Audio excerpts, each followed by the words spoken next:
stop looking at the guns. If you focus on the violence, you're missing the point. You're watching a Netflix drama when you should be studying a Harvard business case. Because Pablo Escobar didn't become the 7th richest man in the world because he was a good shooter. He was a terrible shooter. He became a billionaire because he was the greatest logistics manager of the 20th century.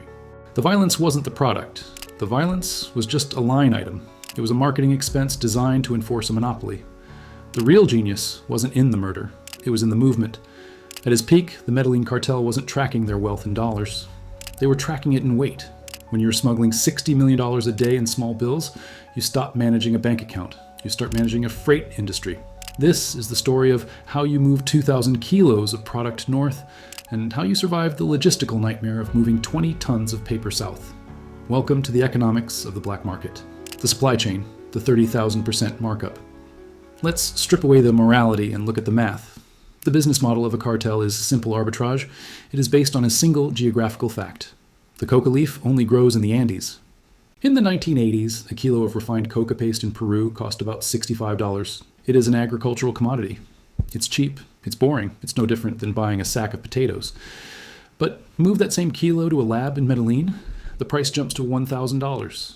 Move it to a wholesale buyer in Miami, $20,000. Break it down and sell it on the streets of New York, $120,000. That is a 30,000% markup. There is no legal product on earth that offers those margins. Not iPhones, not software, not diamonds. But here's the counterintuitive part. The customer in New York isn't paying for the cocaine. The cocaine is practically free. They are paying for the logistics. When you buy illegal drugs, you're buying an insurance policy against the U.S. Coast Guard, the DEA, and the Border Patrol. The cartel's job was to bridge the gap between supply, which was infinite, and demand, which was voracious. To bridge that gap, they couldn't act like criminals. They had to act like FedEx. In the early days, smugglers were mules. They swallowed balloons. It was slow, dangerous, and low volume. Escobar looked at that and laughed. He didn't want to move pounds. He wanted to move tons. So they industrialized it. They bought an entire island in the Bahamas, Norman's Cay. This wasn't a hideout. It was a distribution hub. It had a 3,000-foot runway, refrigerated warehouses, and radar. Pilots would fly small Cessnas from Colombia to the Bahamas, refuel, and hop into Florida. It was a trampoline. At the height of the operation, planes were landing every single hour.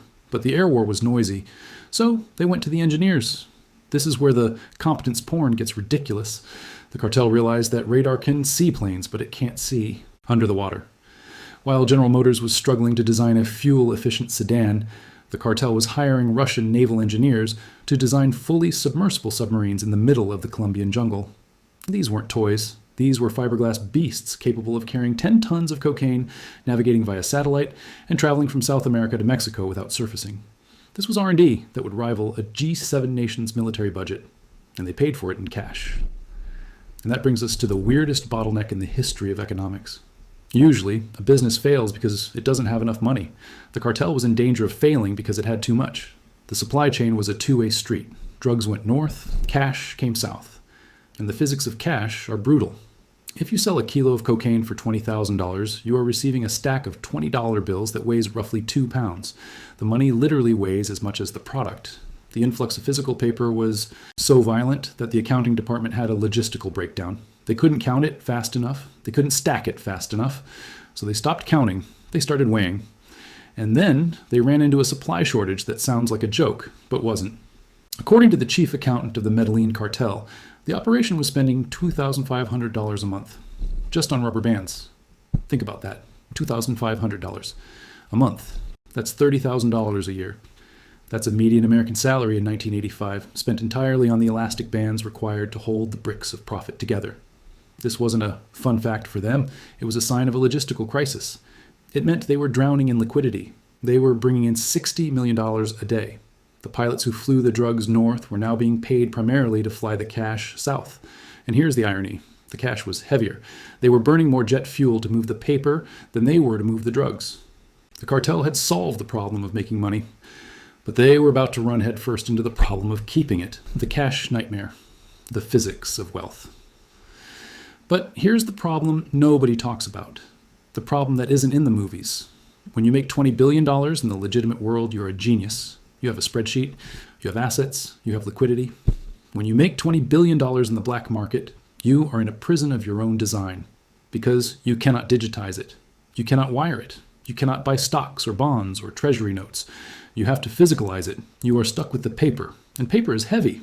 Paper takes up space. Paper is vulnerable. The cartel reached a point of saturation where the sheer volume of currency became their primary operational threat. They weren't afraid of the police. They were afraid of running out of storage space. The solution was the caleta. A caleta is a hiding spot. But don't think of a safe behind a painting. Think industrial infrastructure.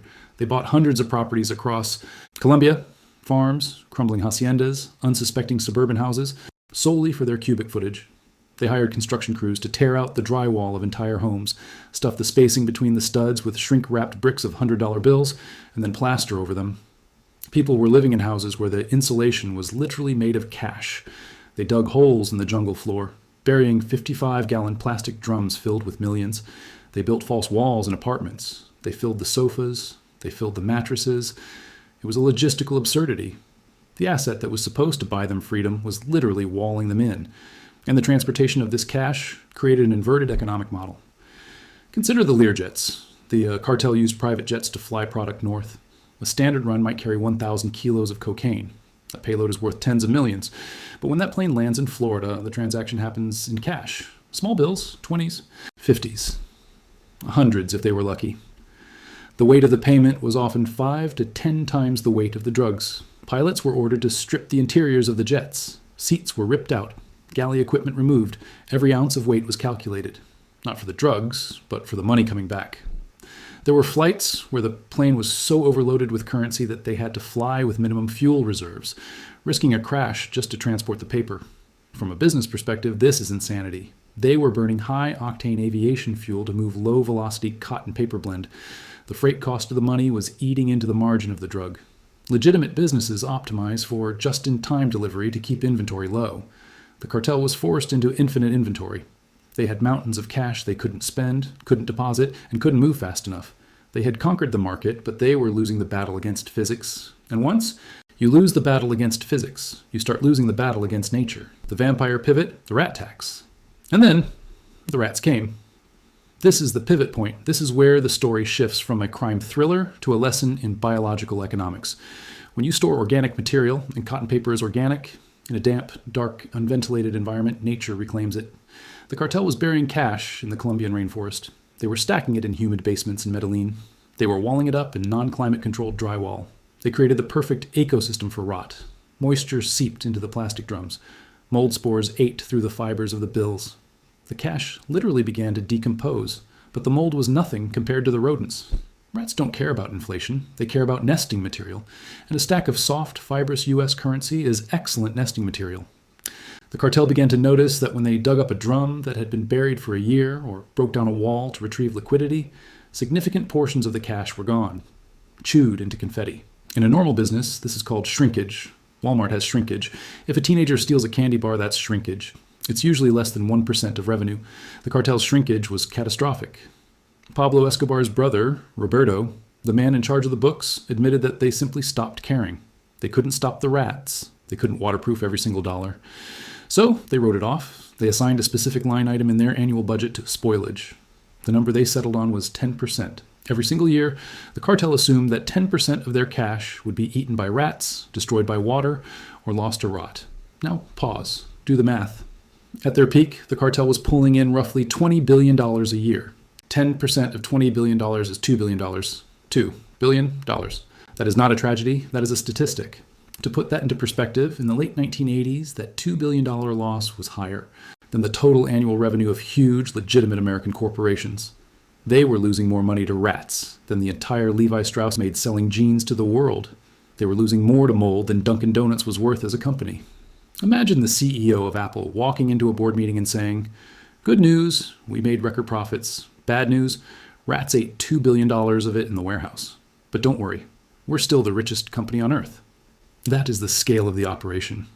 This rat tax creates a terrifying realization about their business model. Their margins were so suffocatingly high, their product was so cheap to make and so expensive to sell, that they could afford to let rodents eat a Fortune 500 company every year without blinking. They didn't try to fix the problem. They didn't build better vaults. They didn't hire exterminators. They just made more drugs. The economic logic was cold and absolute. It was cheaper to produce another $2 billion in cocaine than it was to figure out how to protect the $2 billion in cash. This was the ultimate flex of the monopoly. But it was also the beginning of the end. Because while you can ignore the rats, you cannot ignore the bottleneck. You can let the money rot, or you can try to wash it. And when they finally tried to wash it, the system broke. The collapse and the bridge. The rats were manageable. You can afford a 10% tax. It's the cost of doing business.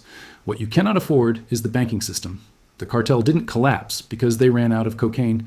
They didn't collapse because they ran out of bullets. They collapsed because they drowned in their own liquidity. They hit a hard ceiling on how much physical cash a criminal organization can hold before the logistics of hiding it become impossible. Eventually, you run out of holes in the ground. You have to try and wash it. And this was the fatal error. To turn that rotting paper into usable wealth, estates, political bribes, legitimate corporations, they had to touch the financial grid. They employed armies of Smurfs to make thousands of small deposits. They bought banks. They bought football teams. But every time they moved money into the light, they left a footprint. Escobar could hide a submarine in the ocean. He could hide a lab in the jungle. But he could not hide a billion-dollar transaction on a ledger. They were 20th century giants trapped by 19th century physics. Their entire empire was built on the mastery of moving atoms, the physical product. But they failed to master the movement of bits, the digital value. They were shackled to the weight of their own success. They couldn't move wealth without moving weight. And in the end, the weight crushed them. Pablo Escobar lost everything because he was forced to bury his fortune in the mud like a pirate. He was a logistical genius, but he was playing a primitive game.